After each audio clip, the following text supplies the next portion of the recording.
Marcelo, buen día, ¿cómo estás?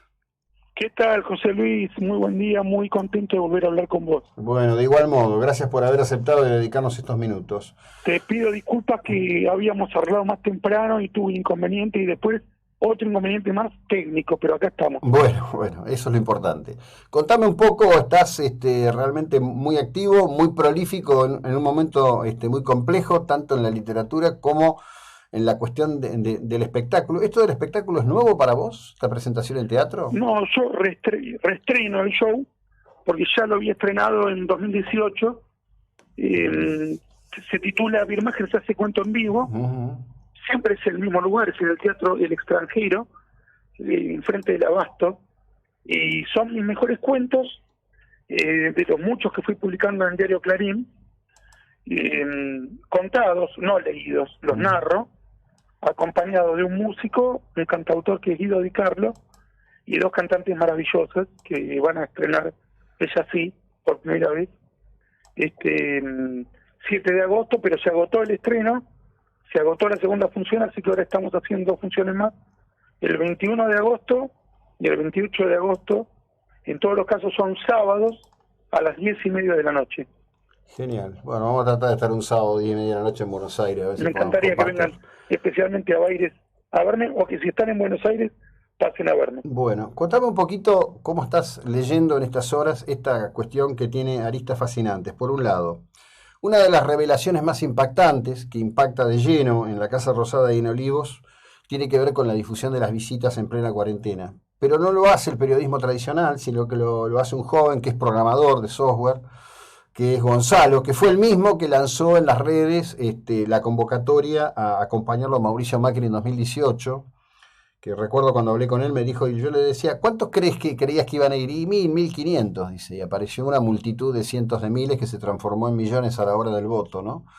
¿Cómo estás leyendo esto como cambio cultural en el tema de la difusión de la información y la revelación de los sótanos oscuros del poder y la sociedad en sí misma frente a todo esto? Creo, José Luis, que no es novedosa la revelación, en el sentido de que cuando apareció Wikipedia, Wikileaks, me refiero, en realidad Ujú. Wikipedia es un desastre, que Sí, sí. se supone que te da información, es todo mentira, está mal hecha. Es lo peor que nos pasó en términos de divulgación del conocimiento, Wikipedia. Pero Wikileaks, que fue la revelación de los intercambios de distintos países con la embajada norteamericana, ¿recordás? Sí, sí. Eso era nuevo, el sistema de acceder a la información, pero no era nuevo revelar información secreta. Ya el New York Times en el año 72 había revelado, o cercano a esa fecha, cientos de miles de documentos referidos a la guerra de Vietnam, que nos enteramos, Occidente Democrático se enteró de que los altos mandos americanos, tanto políticos como militares, consideraban que la guerra se estaba perdiendo o que por lo menos no se podía ganar. Eso lo reveló el New York Times Ujú. en los años 70, cuando ya la guerra llevaba aproximadamente o casi 20 años de que Eisenhower había comenzado a pensar en eso y Kennedy lo había motorizado. Entonces, las revelaciones no son nuevas. Tal vez Internet, el acceso informático tenga algo novedoso, pero para mí no lo cambia ontológicamente. Ya existían las filtraciones. Ahora bien, no lo hace menos grave. Es un gobierno, el gobierno nacional, que se está comportando como un gobierno o bien de la época del zarismo o bien de la nomenclatura comunista de los países del este. El pueblo no tiene derecho a nada, ni siquiera a trabajar, ni siquiera a circular, y el presidente, los ministros, los diputados oficialistas tienen derecho a cosas que incluso fuera de pandemia están prohibidas. Hay una diferencia, y ahí sí, ontológica, entre lo que pueden hacer los que tienen el poder y los que estamos en el llano. Claro. Y, digamos, ¿vos crees que, porque hoy había gente que decía, bueno, se enojan por estas jóvenes que fueron, que yo, y no se molestan porque estuvo y hacen una larga lista de actores políticos y judiciales? Por incorrecto que sea, casi está aceptado en la sociedad que determinados actores políticos o judiciales conviven con el poder y comparten cosas con el poder, ¿no? No, Este, bueno, pero también está el tema de la necesidad, es decir, yo puedo comprender que un médico tenga que entrar sí o sí a un hogar, que un plomero, porque se te rompió la canilla y es ineludible. Entonces, de algún modo lo justificás.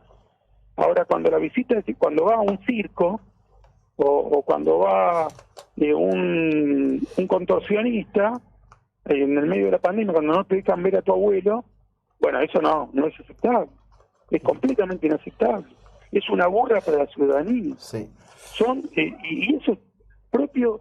Yo no digo que eso pueda comparar directamente a este gobierno con una dictadura. Este es simplemente un gobierno autoritario, ni siquiera es una autocracia. Y autoritario en ciertos sectores, tampoco en todos, pero es un gobierno autoritario.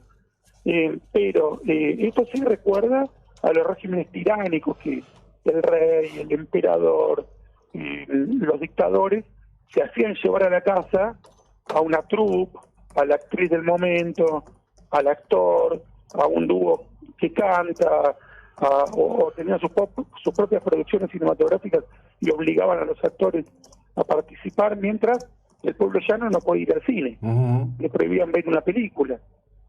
Eso sí, eso se recuerda ahora. Claro. Eso sí es comparable. Me encantó esa definición tuya sobre los castrosaurios, ¿no? Qué cosa curiosa Sí. el izquierdista criollo, ¿eh? En eso está directamente relacionado sobre el libro que acabo de publicar, que se titula Ideas sin fronteras, 2 décadas de reflexiones sobre política internacional.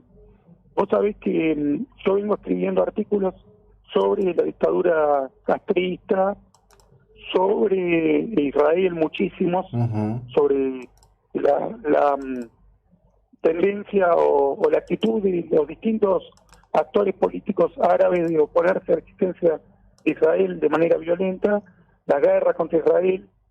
Bueno, ahí analizo, presento muchísima información. Ninguna de esa información es oculta ni nada que yo haya desentrañado, pero la información que a menudo no aparece en los artículos más importantes sobre el tema y yo la plasmo en mi libro. También reflexiono sobre el chavismo y sobre la dirección de la política internacional kirchnerista. En la mayoría de los casos son artículos que publiqué antes del 2019, ¿no es cierto? Uh-huh. La gran mayoría de los artículos.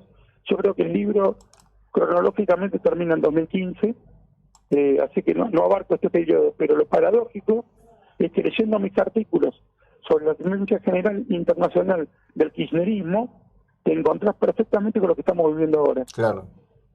Sí, hay por supuesto una situación de encuadre, digamos, perfectamente clara, y además en ese Seguible, sentido... sí, es un claro. sendero, es un jardín de senderos que no se bifurcan, siguen iguales. Sí, yo diría que digamos, las decisiones que expresan, no condenando la violación de derechos humanos en Venezuela, no condenando la violación de derechos humanos y la conculcación de derechos civiles y políticos en Nicaragua, la forma en que el presidente se refirió al último episodio, en donde jamás lanzó una serie de ataques con intenciones absolutamente criminales y llamó desproporcionada la respuesta para la defensa de Israel. de Israel, en realidad revelan sus deseos ocultos. Bueno, yo creo que no son tan ocultos, José Luis, lamentablemente. Creo que no es que callan, son muy claros. Ellos apoyan la dictadura cubana, apoyan la dictadura chavista, apoyan la dictadura nicaragüense, apoyan a la República Islámica de Irán, uh-huh, que es la culpable de atentar 2 veces contra nuestra nación, matando en el 94 85 personas en nuestro pueblo en el atentado contra la AMIA, y lo hacen con bastante transparencia y sin temor a la contradicción flagrante que resulta con la postura que tuvieron hasta hace apenas 2 años tanto Alberto Fernández como el canciller Solá. Sí, absolutamente.